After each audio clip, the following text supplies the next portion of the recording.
दोस्तों डॉक्यूमेंट्स को लेकर के बार बार आप लोग के कमेंट के माध्यम से प्रश्न आ रहे हैं कि डॉक्यूमेंट्स में हमें सर्टिफिकेट अपलोड करना है या फिर मार्कशीट अपलोड करना है। तो बिल्कुल क्लियर कट इन्फॉर्मेशन है कि अगर आपके पास सर्टिफिकेट है तो आप अपना सर्टिफिकेट अपलोड कर सकते हैं, और अगर आपके पास सर्टिफिकेट नहीं मिला है तो आपके पास कोई ऑप्शन नहीं है, फिर आपको अपना फाइनल ईयर या फिर फाइनल सेमेस्टर का मार्कशीट ही अपलोड करना होगा। इसके अलावा जो फाइनल ईयर में अभ्यर्थी हैं जो कि 31 अगस्त 2023 तक उनकी फाइनल सेमेस्टर की या फिर फाइनल वर्ष की परीक्षा हो जाएगी, तो चूंकि उनके पास मार्कशीट भी नहीं होगा अभी फाइनल सेमेस्टर या फिर फाइनल ईयर का, तो ऐसे अभ्यर्थी अपना थर्ड सेमेस्टर या फिर थर्ड ईयर का मार्कशीट अपलोड कर सकते हैं। यहाँ तक क्लियर? देखिए, ये सभी डॉक्यूमेंट्स अपलोड करने का मतलब सिर्फ और सिर्फ इतना होता है कि जो भी डॉक्यूमेंट आप अपलोड करेंगे वो काउंसलिंग के दौरान आपसे चेक किया जाएगा। इससे ज़्यादा इसका कोई भी रोल नहीं है। ना तो एकेडमिक के मार्क्स जोड़े जा रहे हैं और ना ही आपके मार्क्स के बेसिस पर फाइनल मेरिट बनेगा। इसलिए जो भी डॉक्यूमेंट आप अपलोड कर रहे हैं वो केवल क्लेरिफिकेशन के लिए है कि हाँ, आप ही वो जेन्युइन कैंडिडेट हैं जिन्होंने आवेदन किया था, क्योंकि उसके मार्क्स का रोल तब होता जब एकेडमिक्स के मार्क्स को वेटेज दिया जाता। लेकिन यहाँ पर बिहार शिक्षक भर्ती प्रक्रिया में एकेडमिक्स नहीं जोड़ा जा रहा है। जो भी मेरिट बनेगी वो आपके लिखित परीक्षा के आधार पर बनेगी। तो डॉक्यूमेंट को लेकर के जो कुछ भी संशय है वो मन से निकाल दीजिए। सभी डॉक्यूमेंट्स में आपको सर्टिफिकेट ही अपलोड करना है, और अगर आपके पास सर्टिफिकेट नहीं है तो उस कंडीशन में आप अपना फाइनल ईयर या फिर फाइनल सेमेस्टर का मार्कशीट अपलोड कर सकते हैं। अगर ओरिजिनल मार्कशीट भी नहीं मिला है तो उस कंडीशन में आप अपना इंटरनेट से प्राप्त मार्कशीट को अपलोड करेंगे। यहाँ पर बहुत सारे अभ्यर्थियों को ये कन्फ्यूजन रहता है कि जिनका डॉक्यूमेंट मान लीजिए कि उन्हें मिल चुका है लेकिन वो फोटोकॉपी को अपलोड करना चाहते हैं तो क्या प्रॉब्लम होगी। देखिए, अगर आपके पास ओरिजिनल है तो बेस्ट सोल्यूशन तो यही है कि आप अपने ओरिजिनल को स्कैन करके अपलोड करिए।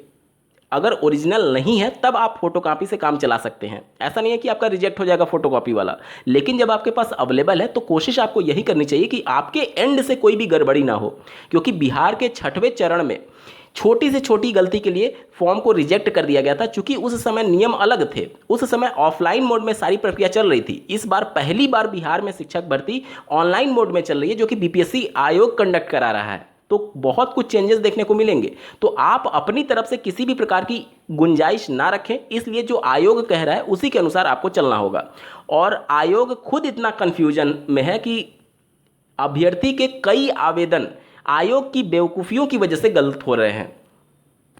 इसके अलावा ऐसे अभ्यर्थी जो सर्टिफिकेट की जगह बाय मिस्टेक मार्कशीट को अपलोड कर दिए हैं तो उनका क्या होगा। तो देखिए, ऐसा कुछ भी नहीं होगा, फॉर्म आपका रिजेक्ट नहीं होगा, क्योंकि सर्टिफिकेट या फिर मार्कशीट अगर आपके पास वो अवेलेबल है तो उस कंडीशन में आपके पास काउंसलिंग के दौरान वो चीज़ें फिजिकल तौर पर होनी चाहिए, प्रूफ करने के लिए कि हाँ, आप ही वो जेन्युइन कैंडिडेट हैं। इससे ज़्यादा उसका कोई भी मतलब नहीं है। क्योंकि आप खुद सोचिए, जिनके पास सर्टिफिकेट अभी नहीं मिला होगा, जिनका ग्रेजुएशन कंप्लीट हो चुका होगा, जिनका बीएड डीएलएड कंप्लीट हो चुका होगा, लेकिन कम से कम 1 से 2 साल का वक्त तो लग जाता है ना सर्टिफिकेट आने में। तो उस कंडीशन में जैसे कि उत्तर प्रदेश से अगर आप डीएलएड कर रहे हैं तो प्रोविजनल सर्टिफिकेट भी नहीं मिलता है, तो उस दौरान आपकी मजबूरी हो गई कि आपको मार्कशीट अपलोड करना होगा। तो भले ही वहां पर सर्टिफिकेट लिखा गया है, जब हमारे पास एज ए कैंडिडेट सर्टिफिकेट है ही नहीं तो हमारे पास ऑप्शन क्या बचता है? एक ही ऑप्शन बचता है कि आप मार्कशीट को अपलोड करें।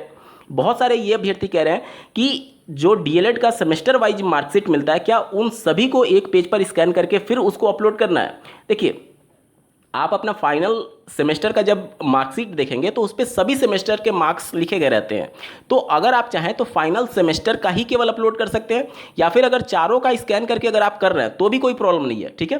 क्योंकि 100 केबी में जो डेटा मांगा गया है वो इतना ब्लर हो जाता है कि उसको पढ़ना मुश्किल हो जाएगा। तो आयोग इन सभी चीज़ों को लेकर के पढ़ पाएगी या नहीं, ये भी एक तरीके से संशय है, क्योंकि 100 केबी में आप करेंगे तो सारे डिटेल्स बिल्कुल ब्लर हो जाएंगे, ना तो वो पढ़ने लायक बचेगा और ना ही कुछ करने लायक बचेगा।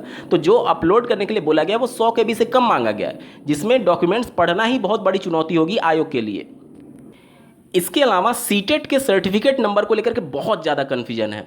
सबसे पहले सीबीएसई बोर्ड जो सीटेट के लिए डिजी लॉकर में सर्टिफिकेट और मार्कशीट अलग अलग इशू करता है, तो सीटेट के सर्टिफिकेट में कहीं पर भी सर्टिफिकेट नंबर नहीं लिखा गया है, लेकिन आवेदन जब आप करेंगे तो वहाँ पर सर्टिफिकेट नंबर मांगा जा रहा है।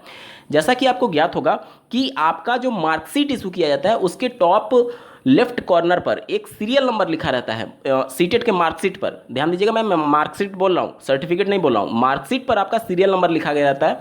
तो आवेदन करने से पहले बहुत सारे अभ्यर्थी उस सीरियल नंबर को डाल रहे थे, क्योंकि जाहिर सी बात है अगर वहाँ पर सर्टिफिकेट नंबर मांगा गया है तो हमारे पास जब सर्टिफिकेट में इस प्रकार का कोई भी नंबर नहीं है, या तो हम NA लिखें या फिर मार्कशीट का वो सीरियल नंबर लिखें, यही तो दो ऑप्शन बचता है। तो अभ्यर्थी अपने विवेक के अनुसार वहाँ पर सीरियल नंबर डाल रहे थे।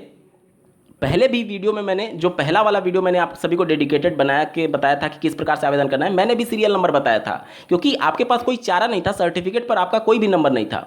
लेकिन फिर 30 जून 2023 को, ध्यान दीजिएगा, 30 जून 2023 को BPSC के चेयरमैन के द्वारा ये ट्वीट किया गया, जो कि आप अपने स्क्रीन पर देख पा रहे होंगे।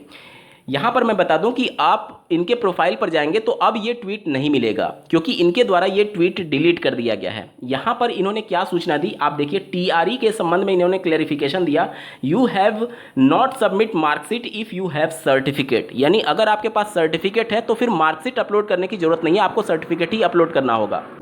इन case you have not the certificate then you go for marksheet, यानी अगर आपके पास सर्टिफिकेट नहीं है तभी आप मार्कशीट के लिए आगे बढ़ेंगे। ठीक है, ये पहली लाइन से क्लियर हो जा रहा है। आगे देखिए, in language paper during exam itself you can select Hindi, Urdu, Bangla.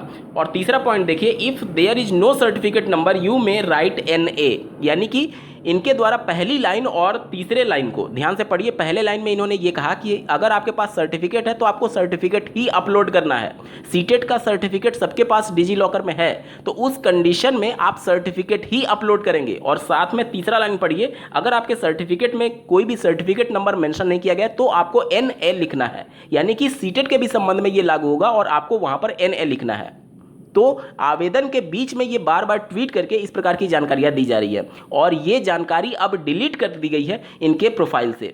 आज 6 जुलाई 2023 को भी BPSC के चेयरमैन के द्वारा ये ट्वीट करके जानकारी दी गई है, सर्टिफिकेट इशू डेट के बारे में क्लैरिफिकेशन दिया गया है कि आप लास्ट लाइन देखिए, but very soon it's going to change, यानी बहुत जल्दी ये परिवर्तित होने जा रहा है। तो अब आवेदन में क्या परिवर्तित कर दिया जाएगा ये कोई नहीं जानता। आवेदन की अंतिम तिथि से पहले केवल 6 दिन बचे हुए हैं आज से लेकर के, और आवेदन जब खत्म हो रहा है तब आप वेबसाइट में और इस प्रकार की चीज़ों में चेंज करने की बात कर रहे हैं। लास्ट लाइन से यही क्लियर हो रहा है कि but very soon it's going to change. अब जो पहले इनके द्वारा सर्टिफिकेट में NA लिखने वाला ट्वीट था वो डिलीट कर दिया गया है। देखिए, आप जो कुछ भी जानकारी दे रहे हैं निश्चित तौर पर आपको ऑफिशियल वेबसाइट के माध्यम से देना चाहिए, क्योंकि यहाँ पर जो कुछ भी आप ट्वीट कर रहे हैं, अगर अभ्यर्थी के आवेदन में कुछ गलती होता है और उसकी वजह से वो रिजेक्ट हो जाता है, तो चूंकि तो आपने ट्वीट को डिलीट कर दिया तो उस दौरान अभ्यर्थी क्लेम ही नहीं कर पाएगा अगर कोर्ट में भी जाता है कि इनके द्वारा ही ये सूचना दी गई थी, क्योंकि जो चीज़ें ऑफिशियल तौर पर नोटिफिकेशन में मेंशन होगा उसके बेस पर कोर्ट में याचिका दायर की जा सकती है। लेकिन जो चीज़ें आप सोशल मीडिया साइट्स पर लिख रहे हैं ट्विटर के माध्यम से, इसका कोई वैल्यू नहीं है। आज आपका ट्वीट है, कल आप डिलीट कर देंगे, बाद में पलट जाएंगे कि इस प्रकार का मैंने कोई ट्वीट नहीं किया था, तो कोई किस आधार पर कोर्ट में दरवाजा खटखटाएगा। तो निश्चित तौर पर ये सभी चीज़ें संशोधन आप कर रहे हैं वो ठीक है, लेकिन निश्चित तौर पर ये ऑफिशियल वेबसाइट के माध्यम से होना चाहिए, ताकि कल को अगर कोई अभ्यर्थी को कोई किसी भी प्रकार की परेशानी होती है और वो कोर्ट जाना चाहता है तो कम से कम ऑफिशियल नोटिफिकेशन रहेगा, तभी तो कोर्ट में जाएगा कि आपने पहले ये कहा था बाद में ये कहा, पहले ये कहा था बाद में ये आपने संशोधन कर दिया। तो आखिर कौन सा आवेदन आप अभ्यर्थी करे? आवेदन करने की अंतिम तिथि में मात्र 6 दिन बचे हैं और लगातार संशोधन पर संशोधन किया जा रहा है। अभ्यर्थी खुद कंफ्यूज्ड है कि आखिर किस फील्ड में क्या भरा जाएगा। हालांकि डेडिकेटेड वीडियो के माध्यम से मैंने डिटेल में बता रखा है कि किस फील्ड में क्या भरना है, जिसका लिंक आपको इस वीडियो के डिस्क्रिप्शन में दिया गया है। तो इस वीडियो के समाप्त होने के बाद से आप डिस्क्रिप्शन जरूर चेक करिएगा सही तरीके से आवेदन करने के संदर्भ में, क्योंकि लगातार इनके द्वारा संशोधन पे संशोधन हो रहे हैं। अभ्यर्थी आवेदन करने में ही इतना परेशान है कि पढ़ाई को लेकर के तो वो बिल्कुल दूर की ही बात है। आवेदन करना ही इनके लिए टेढ़ी खीर है, क्योंकि वेबसाइट रन नहीं कर रही है, सर्वर रिस्पॉन्स नहीं कर रहा है। बहुत सारी दिक्कतें हैं बिहार शिक्षक भर्ती प्रक्रिया में। आपका क्या कुछ कहना है कमेंट के माध्यम से जरूर बताइएगा, और ऐसे ही महत्वपूर्ण अपडेट के लिए इस चैनल को सब्सक्राइब करना ना भूलें। इस वीडियो को देखने के लिए आपका बहुत बहुत धन्यवाद। भगवान करे आपका दिन शुभ हो।